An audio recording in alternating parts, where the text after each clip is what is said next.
നമ്മുടെ അടിത്തറ തന്നെ ഇളക്കുന്ന ഒരു കാര്യമാണ്. കാരണം നമ്മൾ ഇത്രയും നാളും അനുസരണയും ബഹുമാനവും ഒക്കെയാണ് നമ്മളൊക്കെ പഠിച്ചു വന്നിരിക്കുന്നത്. നമ്മളോട് മക്കളോടും അതൊക്കെ തന്നെയാണ് നമ്മൾ പറഞ്ഞിരിക്കുന്നത്. ഇപ്പം ആരെയും അനുസരിക്കേണ്ട, എല്ലാവർക്കും തോന്നിയതുപോലെ പ്രവർത്തിക്കാം, ആരോടും ഉത്തരം പറയാനില്ല. ഒരു അരാജകത്വമാണ് പൊതുവെ സമൂഹത്തിലേക്ക് നമ്മൾ കൊടുക്കുന്ന ഒരു മെസ്സേജ്, അല്ലെങ്കിൽ അച്ഛന്മാർ കൊടുക്കുന്ന ഒരു മെസ്സേജ്.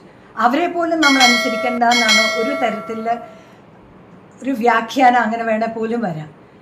ഓരോരുത്തർക്കും ഇടവകയിലെ ജനങ്ങൾക്ക് പോലും അവർ മജോറിറ്റി ഉണ്ടെങ്കിൽ ഈ പറയുന്ന അച്ഛനെ പോലും അവരനുസരിക്കണ്ട എന്നാണ് പറയാതെ പറഞ്ഞു വെക്കുന്നത്. സത്യമായിട്ടും അതൊരു വലിയ സങ്കടമാണ്. കാരണം അതല്ലല്ലോ നമ്മൾ ഇത്രയും നാളും, ആ മൂല്യമല്ല നമ്മൾ ഇത്രയും നാൾ അവർക്ക് കൊടുത്തിരുന്നത്.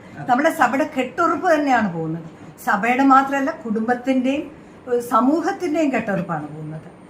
അതൊരു വലിയ വേദനയുടെ ഒരു ചിന്തയാണ് നമ്മളുടെ ഉള്ളിൽ വരുന്നത്. കാരണം നമ്മുടെ മക്കൾക്കും ആരെയും അനുസരിക്കണ്ട, അവർക്ക് പള്ളി പോകണമെന്നുമില്ല, അവർക്ക് ഒരു മാതൃക കൊടുക്കാനായിട്ട് നമുക്ക് ഒരു റോൾ മോഡലായിട്ട് നമുക്ക് കാണിക്കാൻ ആരുമില്ല. നമ്മൾ ഇത്രയും നാളും പറഞ്ഞ് പഠിപ്പിച്ചു തരുന്ന കാര്യങ്ങളൊക്കെ തെറ്റ് എന്നുള്ളൊരു ബോധ്യം പിള്ളേർക്ക് വരിക.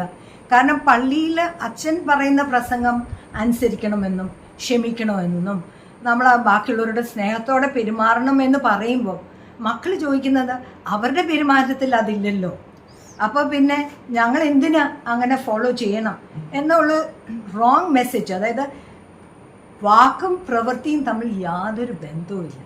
അങ്ങനെ വരുമ്പോൾ പിള്ളേരെ നമുക്ക് കിട്ടില്ല. അതൊരു വലിയ വേദന തന്നെയാണ്.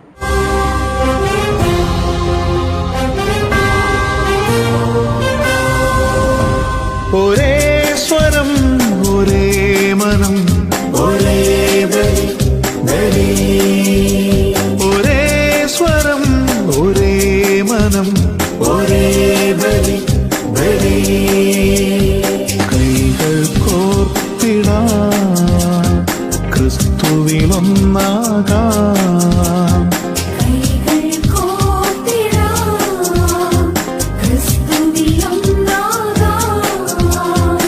അനുരഞ്ജിതരാകാം,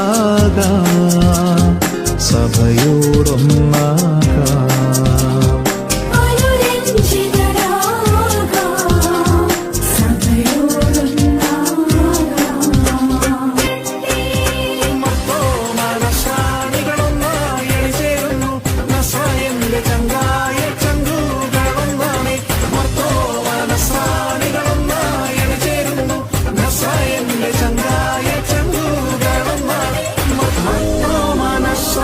Some